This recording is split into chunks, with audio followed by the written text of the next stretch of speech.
Hello class 9th. You are studying about the second lesson of the physics, Russian Revolution. In the Russian Revolution, you have completed liberal, radical and conservative, and also complete the age of the social change. But now the lesson, now the chapter कहना चाहिए कि topic industrial society and social change. Industrial society का मतलब होता है औद्योगिक समाज बनने जा रही थी और समाज में परिवर्तन आ रहे थे। कैसे आते हैं समाज में परिवर्तन, कैसे सोशल चेंज होता है? क्योंकि जब लोगों की पर कैपिटा इनकम बढ़ने लगती है, कोई भी society, any of the society changes due to the earning और अ पर कैपिटा बिकम इंक्रीजिंग। जब उसकी पर कैपिटा बढ़ने लगती है, प्रति व्यक्ति आय बढ़ने लगती है, तो वो देश डेवलपिंग होने लगता है, डेवलप्ड हो जाता है। और अगर जिस देश में पर कैपिटा नहीं होगी, देखिए इंडस्ट्रियलाइजेशन बढ़ेगा, तो यहां पर हुआ क्या कि मेन,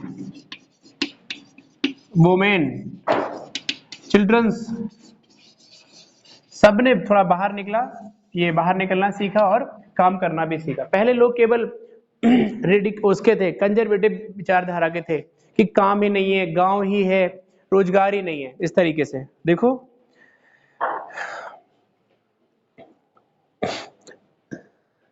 कहां it was time when new cities emerge and new industrialisation region developed. नए शहर बढ़े, नई इंडस्ट्रियां बढ़ी, railways expanded and industrial revolution took place. उस वक्त रेलवे बहुत लार्ज उसमें क्वांटिटी में बढ़ता चला जा रहा था। रशिया में रेल नेटवर्क ने एक कहना चाहिए ड्रामेटिक चेंज लाया सोसाइटी में। Due to industrialisation man, women and children began to working in factories. पहले बता ही चुके हैं कि वहां के बच्चे लोग और women's also joining the work in factory, leave their own houses. जो घरों में रहती थी, घरों में बैठी रहती थी, उन्होंने क्या किया, अपने घर छोड़े। और घर छोड़े का मतलब ऐसा नहीं कि छोड़ के चले आए, सुबह के लिए काम पर गए फिर वापस गए, वो इवन बिजी हो गए। Working hour usually long base भरपूर, लेकिन यहाँ पे एक वो था कहना चाहिए वर्किंग आवर जो है WR कैसा था, पुअर था। वर्किंग आवर का मतलब होता है बहुत, पुअर कह लो, वर्किंग आवर ज्यादा थे ये कहिए, है ना। और वेजेस थी कम। वेज का मतलब होता है सैलरी, ये होता है काम कितना करवाते हैं आपसे। वर्किंग आवर, काम के घंटे ज्यादा और पैसे कम। ये वहां एक सबसे, आज भी है, चेंज होता है धीरे धीरे। 60 रुपए रखा गया था, भारत सरकार ने रखा था। आपके हमने बताया था पालमपुर वाले विलेज में, पालमपुर में उस वक्त। अरे भाई वर्किंग आवर और बेज, ये वर्किंग आवर है, वर्किंग आवर्स है ना, और ये है मजदूरी, बेज लिखा ही है, इसलिए वर्किंग आवर्स लिख देते हैं इसको। WH लिख दो, लो अब WHO ना कहने लगना। वर्किंग आवर, काम के घंटे, ठीक है, कितने घंटे काम करते हैं, मतलब काम ज्यादा करवाएंगे, पैसे कम देंगे। ये कॉन्सेप्ट था, ये बहुत प्रॉब्लम थी, दिक्कत थी एक। Unemployment was common, particularly during the period of low demand of the industrial goods. Housing and sanitation were emerged the great problems. देखो उस वक्त वो कह रहा है कि अनएम्प्लॉयमेंट क्या था, एक कॉमन प्रॉब्लम थी। अनएम्प्लॉयमेंट क्या था, एक कॉमन समस्या थी। कॉमन का मतलब होता है सभी की समस्या, कॉमन प्रॉब्लम। आज कौन सी नहीं है। In this time also a common problem is the unemployment, low wages, higher work and also बहुत ज्यादा है इंडिया में, क्योंकि पढ़ा लिखा तबका यहाँ पर बहुत है। इंडस्ट्रियलाइजेशन नहीं है, दूसरी चीज इंडस्ट्रियलाइजेशन के साथ साथ रोजगार उतने नहीं है जिस लेवल पे होने चाहिए।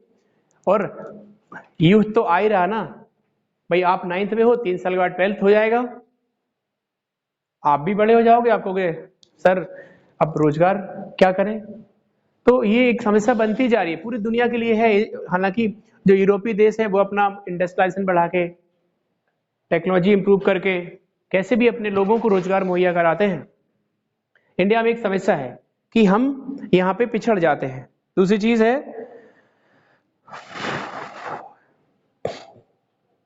Liberal and radicals try to search solution of this problem.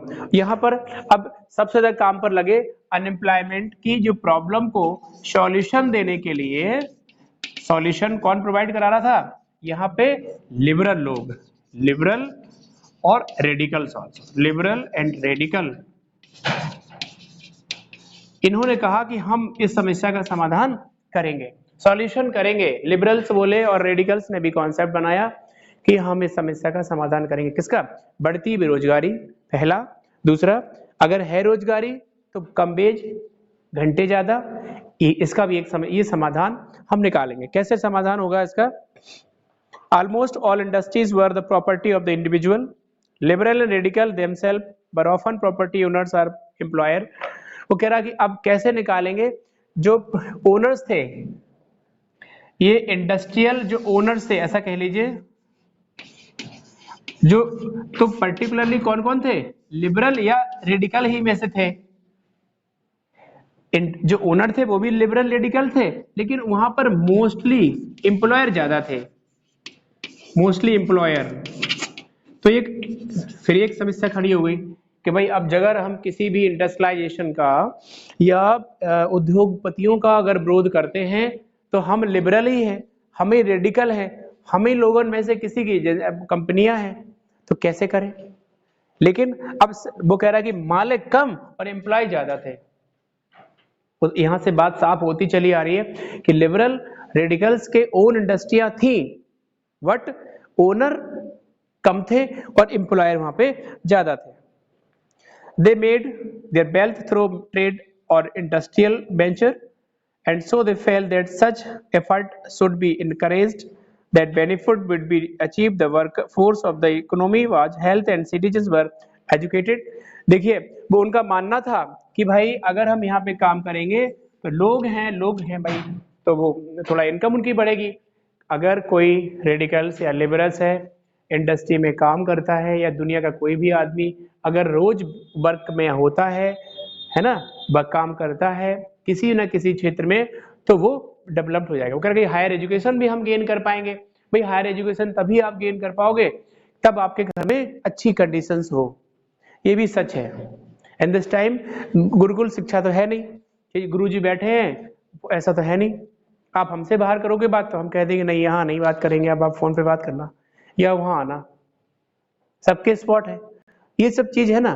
तो इन दिस टाइम थोड़ा सा प्रीशियस है। तो वो कह रहा कि इफ यू आर एबल, तो वो वही कह रहा है कि उस समय वर्कर्स की सोचना था कि अगर हम प्रॉपर रशिया में पैसों की इंतजाम करेंगे तो हम एक अच्छी हायर एजुकेशन भी गेन कर सकते हैं, और जब हायर एजुकेशन गेन कर लेंगे तो फिर हम आउटपुट देना शुरू कर देंगे, फिर आउटपुट देना शुरू कर देंगे, फिर जो है फिर कोई दिक्कत नहीं आनी चाहिए। फिर आउटपुट का मतलब होता है आप एक अच्छे जॉब में चले जाएंगे, अच्छी नौकरी पे चले जाएंगे, या अच्छी एक इंडस्ट्री सेटअप कर लेंगे, कुछ ना कुछ आप इस्टेब्लिश कर लेंगे और आगे ले जाएंगे फैमिली को। जिसके बाद they were against the privilege and old aristocracy. Radical और लिबरल जो हैं जे अगेंस्ट थे, काय के अगेंस्ट थे? प्रिविलेज के। प्रिविलेजेस का मतलब होता है, कितने एस बना दिए भाई, विलेजेस है ना। प्रिविलेज का मतलब होता है, प्रिविलेज कहें या डायनेस्टिक सिस्टम कहें, जो वंशवादी अधिकार हैं, वंशवादी जो अधिकार हैं वही उनके ये विरोधी थे। कौन? लिबरल और रेडिकल्स। ये पुरानी जो ओल्ड एरिस्टोक्रेसी के भी विरोधी थे। एरिस्टोक्रेसी, एरिस्टोक्रेसी जानते हैं? एरिस्टोक्रेसी मतलब एक निरंकुशवादी सिस्टम, मतलब इसके अंडर, ये किसी के अंडर काम नहीं करेगा, एरिस्टोक्रेटिक कहलाता है, इसके ऊपर कोई नहीं। इट मींस शासक दल है, शासक दल के ऊपर भी कोई एक कॉन्स्टिट्यूशन होना जरूरी है। भारत की सरकार भारत की जनता के लिए काम करती है, लेकिन इसलिए करती कि उसे डर है कॉन्स्टिट्यूशन का, उसे डर है रूल्स रेगुलेशन का, कि अगर हम प्रॉपर में नहीं करेंगे तो जनता हमें अगेंस्ट कर जाएगी हमसे। ये भी तो समस्या है, इसलिए जनता अगेंस्ट ना करे और काम ठीक से चलता रहे, रैलियां ना हो, हमारा विरोध ना हो, लोग जो है सड़कें जाम ना करेंगे, सरकार काम से नहीं कर रही ठीक से, इसलिए पॉलिसी को पालन करती है। और उस समय चलता था प्रिविलेज और एरिस्टोक्रेसी, इनने इसका विरोध किया। Liberal radical. अब स्थितियां धीरे धीरे सुधर रही थी, क्योंकि तो कहना चाहिए कि प्रिविलेजेस राइट नीचे आ रहे थे, डाउनफॉल होंगे।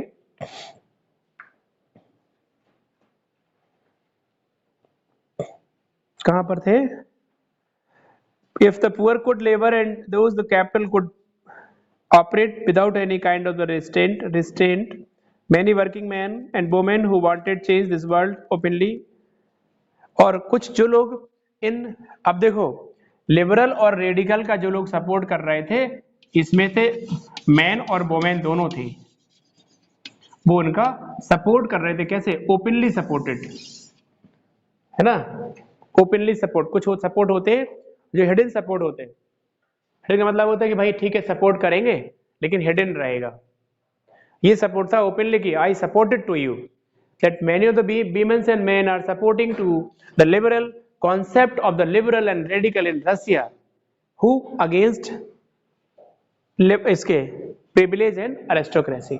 लिबरल जो रेडिकल्स जो अरिस्टोक्रेसी के या इसके प्रिविलेजेस के जो विरोधी थे, कई महिलाओं ने पुरुषों ने इस बात का समर्थन भी किया। रेस्टोरेंट बोले तो रेस्टोरेंट क्या रेस्टोरेंट? अभी तो आ जाए वहां पे। Those with capital could operate without any kind of the restraint, many working, ये वाला लाइन अभी बता रहे हैं बेटा, क्या पूछ रहे हो? समझ नहीं आया कुछ। Some nationalist, liberal and radicals favored the support of revolution। इस जगह पर किसने? लिबरल ने लिबरल का और रेडिकल का नेशनलिस्ट लोगों ने भी सपोर्ट किया। नेशनलिस्ट मतलब जो व्यक्ति के अंदर राष्ट्रवादी मानसिकता थी, नेशनलिज्म की भावना थी, वो राष्ट्रवादी लोग अपने देश के लिए काम कर रहे थे। देश का मतलब है कि all these people having a equality, rules of the people should have neither undertaking the aristocracy or a privilege, not a dynasty also। किसी का नहीं, जनता का होना चाहिए। रूल्स कहना चाहिए अरिस्टो, उसमें सोशल कॉन्ट्रैक्ट रूसो ने तो डायरेक्ट लिखा था कि ईश्वर की इच्छा है कि जनता के हाथ में शक्तियां जानी चाहिए, ऐसा लिखा था। तो उसको किसी ने बताया थोड़ी था, लेकिन लोग इंस्पायर हुए और इंप्लीमेंट हुआ। रशिया रिवॉल्यूशन, वो फ्रेंच रिवॉल्यूशन को लोगों ने इंस्पायर भी किया। इसके बाद in different countries of Europe in 1815, in France, Italy, Germany, Russia, they become revolutionaries and work overthrow the world। Italy, Germany, Russia, France के साथ इटली, जर्मनी और रशिया ने भी अपने जो है पंखे फैला दिए। फ्रांस के साथ इटली, जर्मनी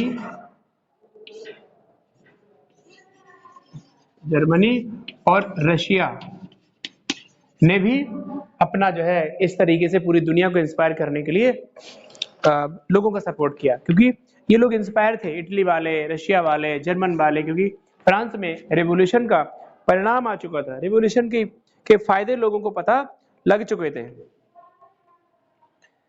और एग्जिस्टिंग मोनार्च मतलब इन लोगों ने भी फ्रांस के साथ उन लोगों का सपोर्ट किया जो राष्ट्रवाद चाह रहे थे, नेशनलिज्म चाह रहे थे, और किसको ओवरथ्रो कर दिया? मोनार्ची को। एग्जिस्टिंग मोनार्ची का मतलब राजा के शासन को रिमूव किया, जनता के शासन को लाने की भरकस प्रयास चल रहा है, अभी हुआ नहीं है। Nationalist were to favour the such kind of revolution that would create nation, और जो राष्ट्रवादी थे उनका प्रयास था, उनका एक सफर था कि वो क्या करें? एक नेशन का निर्माण करें, एक ऐसा राष्ट्र बनाएं जो लोगों का हो, where all citizens would have equal right। ऐसा राष्ट्र का निर्माण करें, ऐसे देश का निर्माण करें जहां पर every and each citizen have to right to equality first। सबसे पहला अधिकार होता है राइट टू इक्वालिटी। तो उन्होंने कह दिया कि फर्स्ट राइट टू इक्वालिटी अगर होगा, राइट टू इक्वालिटी होना चाहिए। ऐसे देश की हम कल्पना करते हैं, ऐसा देश हमें चाहिए जहां पर लोगों के बराबर के अधिकार हों। After 1815 Gypsy Mazzini who was the Italian nationalist. 1815 देखिए ये 10th में भी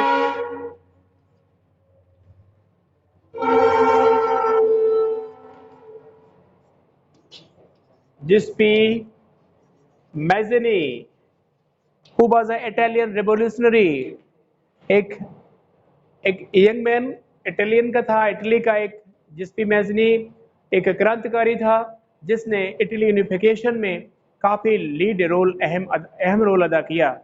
इसने यंग इटली और यंग यूरोप दो सोसाइटी बनाई थी।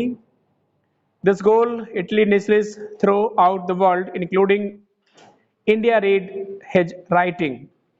तो ये कह लीजिए हुवाजन इटली, ज्यादा नहीं लिखा इसके बारे में, लेकिन एक क्रांतिकारी था एक इटली का, है ना। इसने दो 10th में पढ़ेंगे अपन जाके कि इसमें दो एक हिडन रिवोल्यूशनरीज पार्टियां बनाई थी, ऑर्गेनाइजेशन बनाए थे जो हिडन थे, है ना, गुपचुप तरीके से थे, क्योंकि रिवोल्यूशनरियों के आंदोलनों को मोनार्ची और राजा के लोग कुचल रहे थे, उस स्प्रेड आइडिया को दबा रहे थे। इसलिए क्योंकि वो चाह रहे थे कि अगर ये आइडिया ऑफ द नेशनलिज्म का आइडिया पूरी दुनिया में स्प्रेड हुआ तो मोनार्ची का खात्मा हो जाएगा, उन्हें डर था। इसीलिए मोनार्ची क्रांतिकारियों के विचारों को सुन नहीं रहे थे, ना सुनने दे रहे थे किसी को, ये था। तो इसीलिए उसने जो है यंग इटली यंग यूरोप बनाया था। ये हो गया। अगला है the coming of the socialism in Europe. Coming of the socialism in Europe, Europe में समाजवाद का आना। समाजवाद कैसे, सबसे पहली चीज होती है समाजवाद कैसे आएगा, होता क्या है, सीधा सीधा है, replace the monarchy, came the rule of the people, replace the aristocracy, one king rule replace, and overall create a nation by the revolutionary where everybody have to right to equality and freedom and etc. ऐसा देश का निर्माण राष्ट्रवादी करें जिस देश में पूरे नागरिकों को, all these the people, all these citizens of the country having a right to equality, क्योंकि जहां समानता होगी वहां सारे अधिकार अपने आप आपको मिल जाएंगे। एट द टाइम एंशिएंट में इक्वालिटी नहीं थी, लोगों पे समानता नहीं था, इसीलिए आज गरीब और अमीर भारत में है, पूरी दुनिया में है, भारत में अकेले नहीं, पूरी दुनिया में ब्लैक व्हाइट, मेजॉरिटी माइनॉरिटी, अमीर गरीब, है ना, inferior superior, like many kinds of the people over here.